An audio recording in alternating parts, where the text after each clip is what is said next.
नमस्कार श्रोता मित्रों, कैसे हैं आप सब। आशा करती हूँ कुशल होंगे।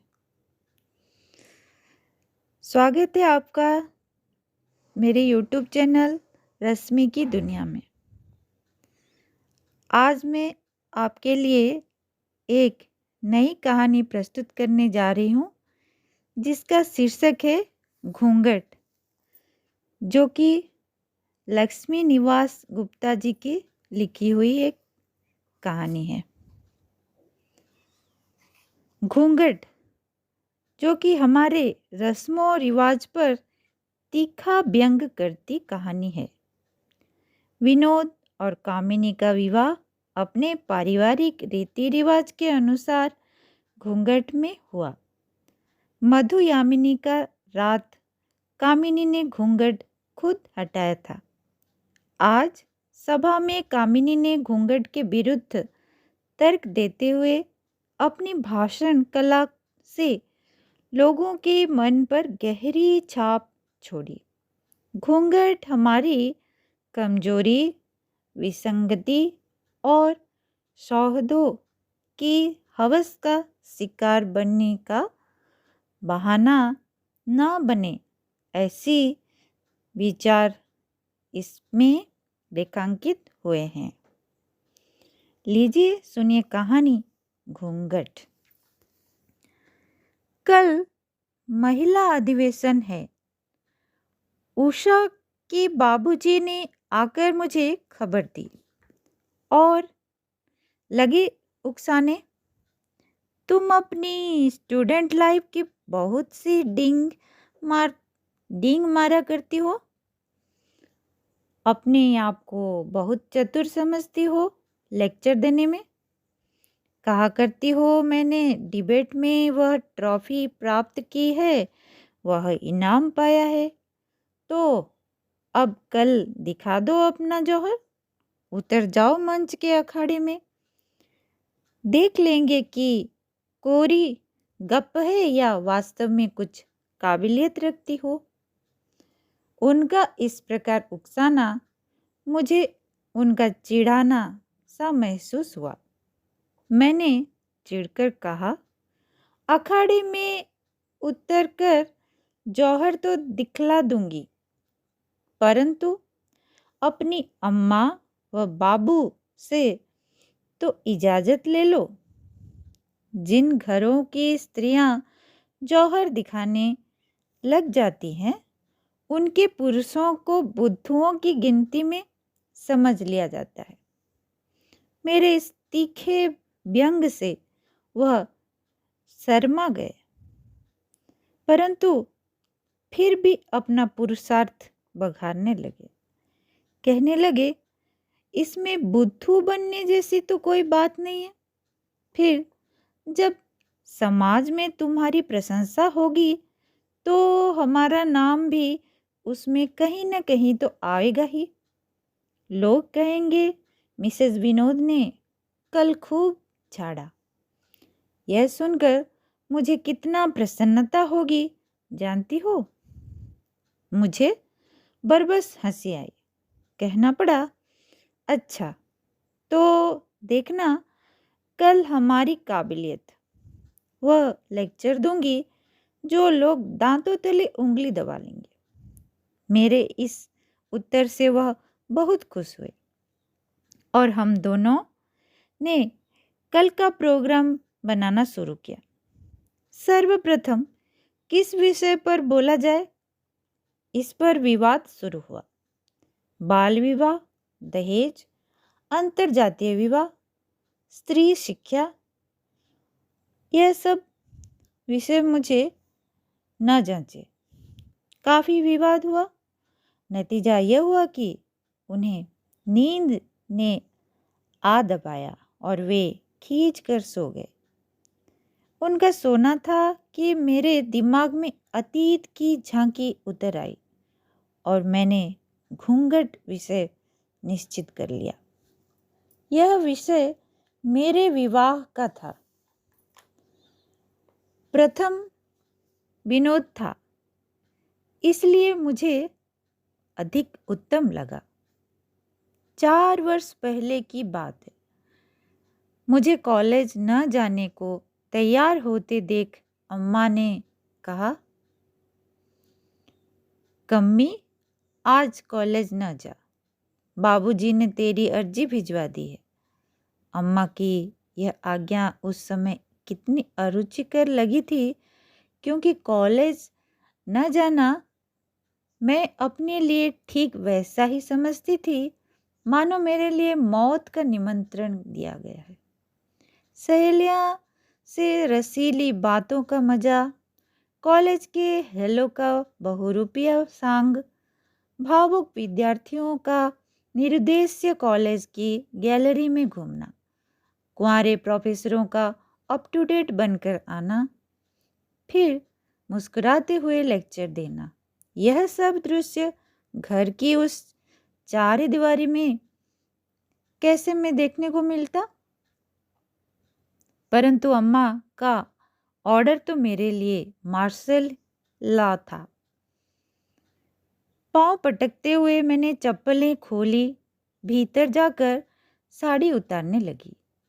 अम्मा की इस बात पर मुझे आश्चर्य हुआ, क्योंकि कॉलेज से आने के बाद यदि मैं साड़ी न बदलूं तो अम्मा नाराज हो जाती थी। आज वह स्वयं कॉलेज की साड़ी पहने रहने के लिए कहती है।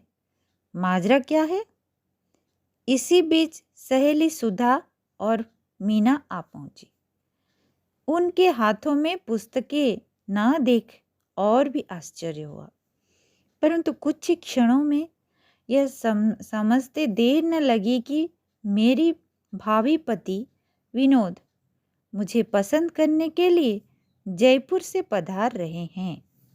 मानो मैं बाजार में बिकने वाला कोई सौदा हूँ, जिसे खरीदकर खूब जांच पड़ताल करके ही खरीद कर ले जाएंगे। जहाँ हम तीनों सहेलियां मिल गई, वहाँ क्या था, खूब गप्पे शुरू हुई। फिर ताश जमी, परंतु मेरा ध्यान ताश में न था। वहाँ तो भावी पति का कल्पित चित्र ताश के पत्तों में दृष्टिगोचर हो रहा था। कभी गुलाम का सा चित्र बनता तो कभी बादशाह का सा। मैं जब लगातार हारती गई तो सुधा और मीना ने मीठी चुटकी ली। दुल्हन को दूल्हे के ध्यान से अवकाश मिले तब तो ताश में मन लगे। मैंने क्रोध का अभिनय करते हुए कहा, किसका दूल्हा, किसका ध्यान? सुधा कहने लगी, क्यों बनती हो रही रानी साहिबा? इसी बीच हमें बाबूजी के जीने पर चढ़ने की आहट मालूम हुई। मीना ने दरवाजा की देहली पर से देखा तो बैठक में बाबूजी को और उनके साथ एक सूटधारी महाशय को जाते पाया। मीना आकर कहने लगी, लो आ गए दूल्हे मियाँ। सुधा ने भी जाकर देखा तो वापस आकर कहने लगी, पूरा बटलर साहब बनकर आया है दूल्हा। ले कामिनी, अब तुझे भी जंपर पहन कर मेम साहब बनना पड़ेगा। इतना कहकर न मालूम उसको क्या सूझी कि नीचे वाली मालिन का लहंगा और लुगड़ी ले आई और मुझसे कहने लगी, ले इसे पहन ले कम्मी, बड़ा मजा रहेगा। लाल रेशमी लहंगा था और पीले रंग की बिंदियों वाली रेशमी ओढ़नी जो काफी मुझसे हुए थे। शायद उस मालिन की शादी के समय का होगा। मुझे सुधा और मीना ने जबरन पहना दिए। हमारी मेहरी को बुलाकर उसकी नींबू के रंग की मैली कुचेली धोती सुधा ने स्वयं पहन ली। इस बीच बाबू ने आवाज़ दी, कम्मी बेटा जरा चाय दे देना। मीना दौड़कर अम्मा के पास से चाय की ट्रे उठा लाई और हाथ में सौंपती हुई बोली, ले जा। मेरे साथ साथ सुधा हो गई। जो ही मैंने कमरे में प्रवेश किया त्यों ही सुधा ने मेरी ओढ़नी को कुछ सर पर से नीचे खिसका कर घूंघट निकाल दिया। मुझे देखते ही बाबूजी धोले हो गए। मैंने घूंघट की ओट से देखा एक सूटधारी महाशय नेकटाई के कसे हुए फेल्ट कैप के छज्जे की ओट से मुझे घूर घूर कर देख रहे हैं। मैं सहम गई और मेरे हाथ से चाय की ट्रे टूट पड़ी। मैं उसे छोड़ दौड़ आई। मीना साड़ी का पल्ला मुंह में ठूंस कर हंस रही थी। बाबूजी ने भीतर आकर हमको खूब फटकारा। फटकार सुनाते ही मीना सूटधारी महाशय के समीप दौड़ गई। बाबूजी हमें इधर लताड़ रहे थे, उधर मीना विनोद कर रही थी। विनोद बाबू समझ रहे थे यही मेरी भावी पत्नी है, क्योंकि चाय की ट्रे का दृष्टांत तो एक ड्रामे का रिहर्सल बताकर दिया जा चुका था। उधर बाबूजी भी बैठक में पहुंचे, इधर मीना हमारे पास आ पहुंची।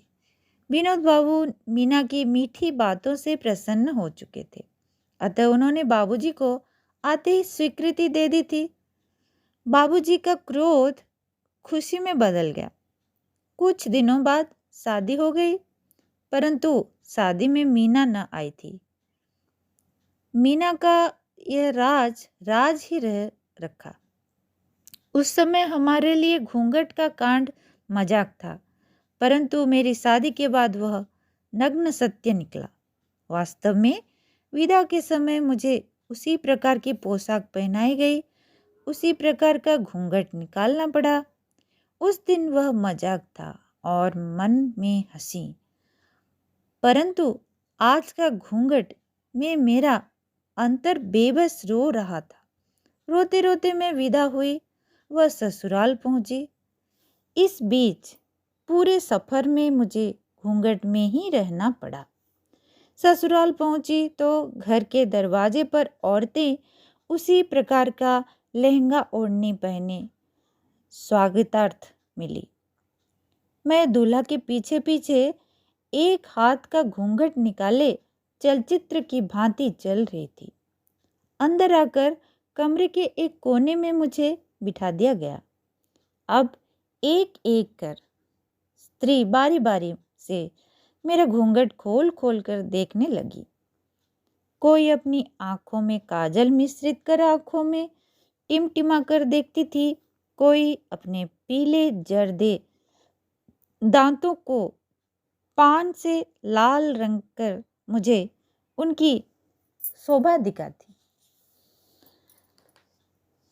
दिखाती हुई कहती, बहू तो बहुत अच्छी है। यह तांता उस दिन भर लगा रहा। मैं घूंघट से उब गई थी। बड़ी परेशानी थी।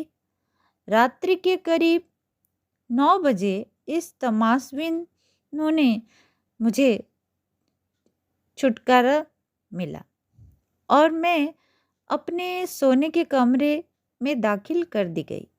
जब मैंने अपना चेहरा आईने में देखा तो अपने चेहरे पर स्वयं झुंझला उठी।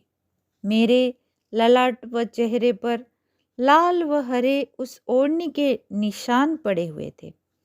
सारी देह पसीने से भीग रही थी। विनोद बाबू ने कमरे में प्रवेश किया। मैं झट घूंघट निकालकर कोने में बैठ गई। उन्होंने आते ही मेरे घूंघट को खींचना शुरू किया, परंतु मैंने जबरन उसे वापस ही खींच लिया। न मालूम यह घूंघट जो दिन भर मुझे रुलाता रहा था उस समय क्यों भला लगा। शायद दिन भर का साथी बन चुका था, इसीलिए साथ छोड़ना न चाहता था। अपने पिता के घर तो इतनी मीठी मीठी बातों से रिझाया, अब क्यों रूठ रही हो। उनके यह शब्द मुझे ऐसे लगा मानो किसी ने कान के पास पत्थर रगड़ दिया। मैंने स्वयं ही घूंघट हटा दिया। वह मेरी शक्ल देखकर हक्के बक्के रह गए। उन्हें आश्चर्य हुआ। बस उसी दिन मैंने आश्चर्य को किसी के चेहरे पर प्रत्यक्ष देखा है। वह कहने लगे, मुझसे भूल हुई, मुझसे न रहा गया। मैंने उनके चरण छूकर कहा, आपसे नहीं, मुझसे भूल हुई है। यदि मैं उस दिन सहेलियों के झांसे में न आती तो आपके चेहरे पर आश्चर्य का स्थान क्यों मिलता? मैंने घूंघट पर उनको लेक्चर दे डाला और उनके इस राजस्थानी रिवाज को खूब आड़े हाथों लिया।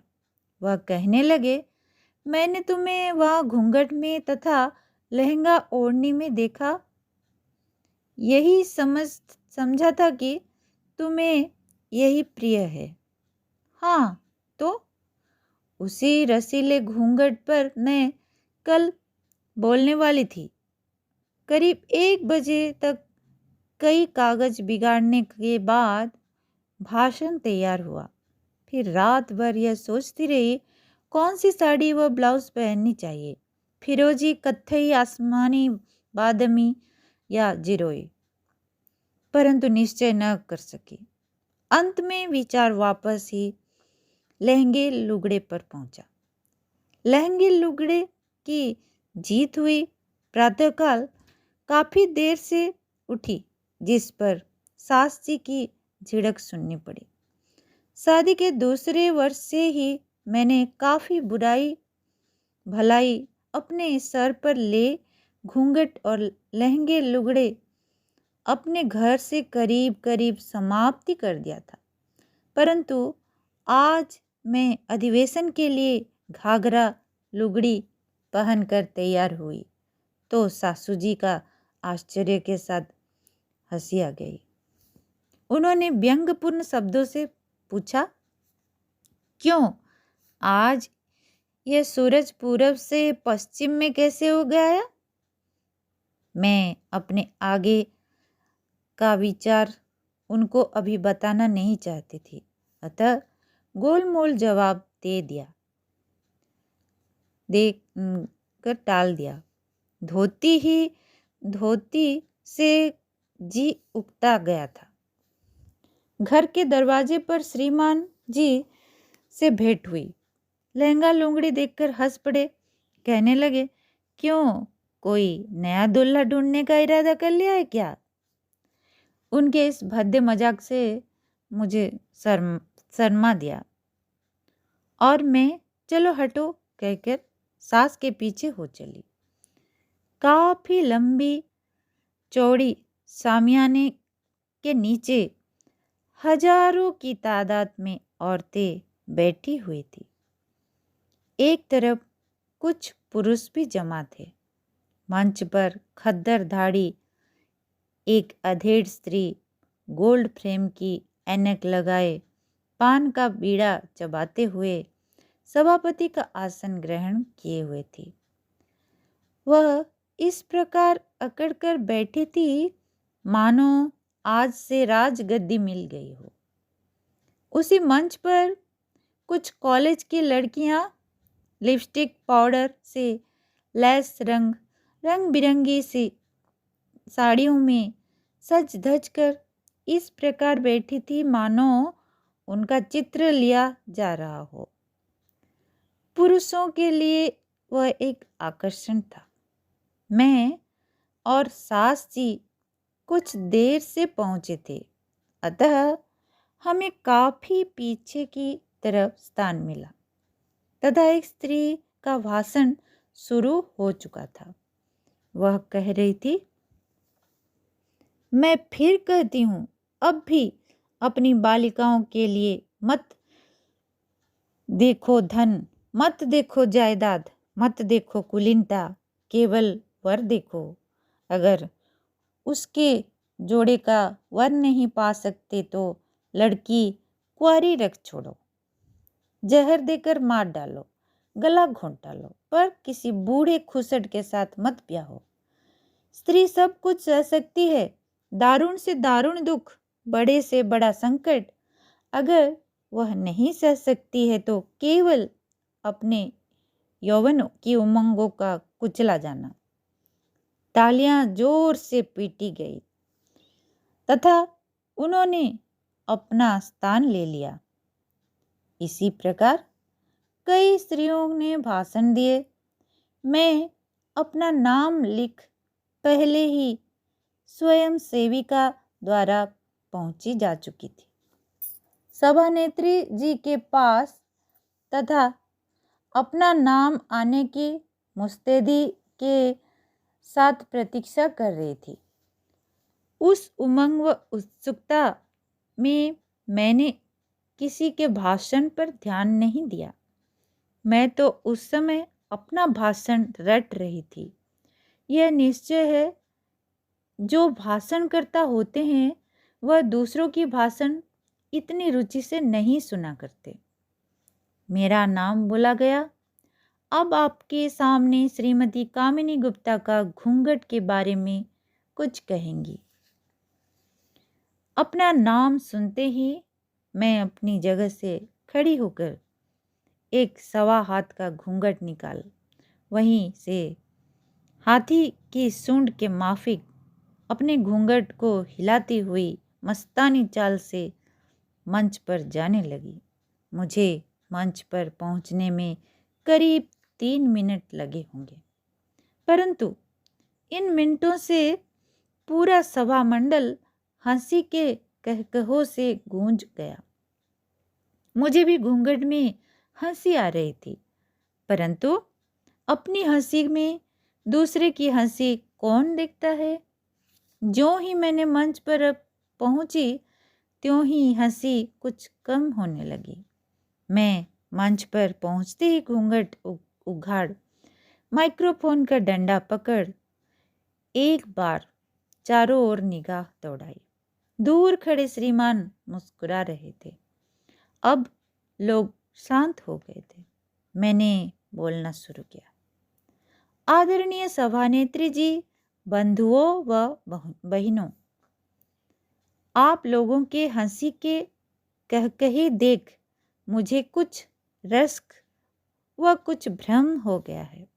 रश्क इस बात पर हुआ कि आप जैसा सौभाग्य हंसने का आज मुझे न मिला। भ्रम इस बात का हुआ कि यह व्यंग आप लोगों ने मेरे घूंघट पर किया या मेरी सूरत पर अथवा चाल में कोई नुक्स देखकर किया। जहाँ तक मेरा अनुमान है वहाँ तक मेरी सूरत और चाल तो व्यंग जैसी मालूम नहीं होता। अतः निश्चय है कि यह व्यंग मेरे घूंघट पर किया गया। यह हंसी मेरे घूंघट की उड़ाई गई। एक ने नहीं, सब लोगों ने। आह, क्या सुंदर दृश्य आप लोगों को देखने को मिला।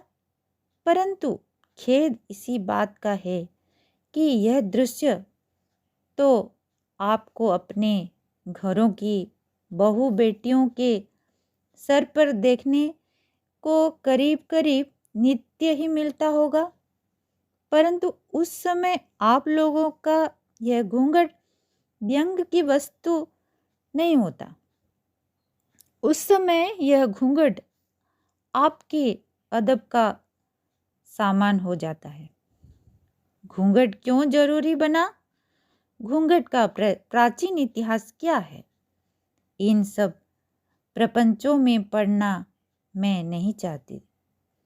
मेरी तो समाज से यही शिकायत है कि जो चीज़ हमारे स्वास्थ्य को हानिकारक हो और उसकी समाप्ति से किसी को किसी प्रकार की हानि न हो, उसे हमें घर के कूड़े की भांति शीघ्रतः हटा देना चाहिए। अभी अभी मेरे कान में एक भनक पड़ी है। शायद वह इन शिक्षित महिलाओं में से जो मंच पर विराजमान है किसी बहन के शब्द हो सकते हैं। भनक थी पूर्वी चाल और पश्चिमी बात। शायद यह व्यंग्य मेरे इस लहंगे ओढ़ने को देखकर बोला गया है। इसके विषय में बहन मैं इतना ही कहूँगी कि घूंघट का संबंध हमेशा हमें वेशभूषा से नहीं लेना चाहिए। वेश श्रृंगार है, जिसकी जैसी रुचि हो वह वैसा श्रृंगार कर सकता है। मर्दों ने स्त्रियों जैसे ब्लाउज पहनना शुरू किया तो किसने टोका? स्त्रियों ने मर्दों जैसे पैंट बनियान पहनी तो किसने आक्षेप किया है क्या? बल्कि उसे फैशन का और आधुनिक सभ्यता का जामा दिया गया। परंतु घूंघट एक सामाजिक प्रथा को समाप्त करने की आशा से बोलने को खड़ी हुई हूँ।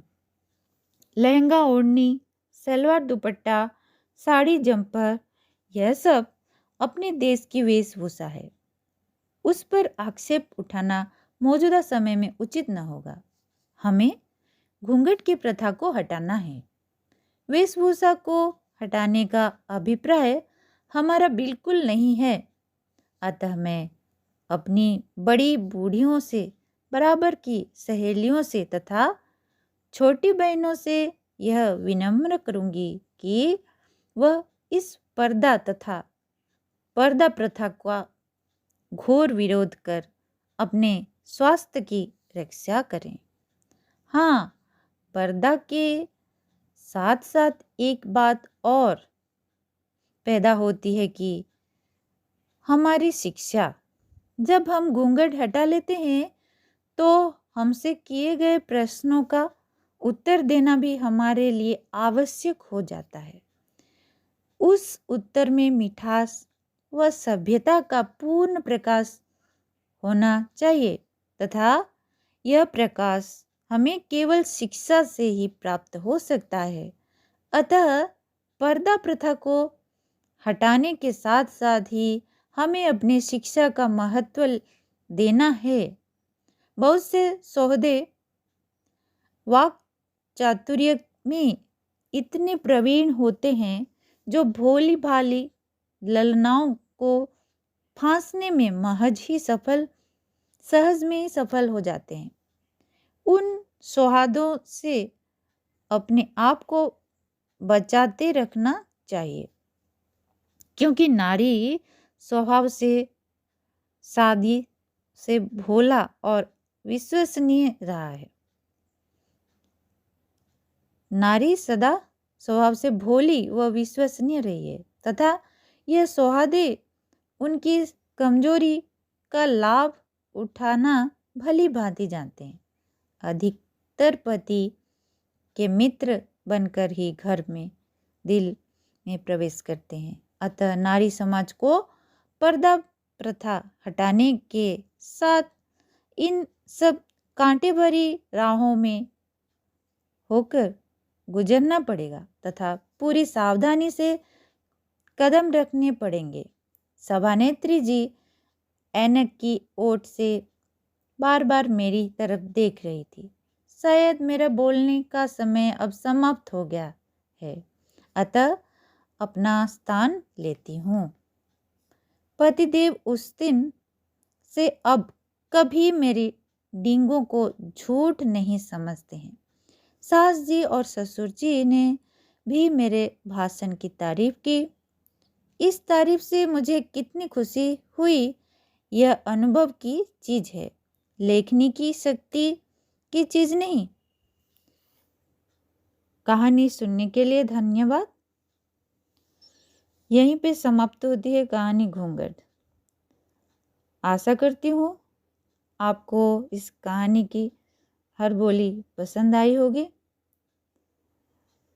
आप इसी से समझ गए होंगे जो प्रथा हमारी पुरानी प्रथाएं जो थी वो कितनी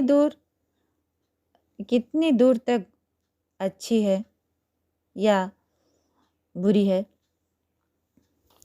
आज के इस आधुनिक युग में नारी बहुत आगे निकल चुकी है। आगे हम ऐसी रोचक कहानियाँ सुनने के लिए आप मेरे चैनल को लाइक और सब्सक्राइब जरूर कीजिएगा। इसी के साथ ही रश्मि आपसे विदा लेती है। धन्यवाद।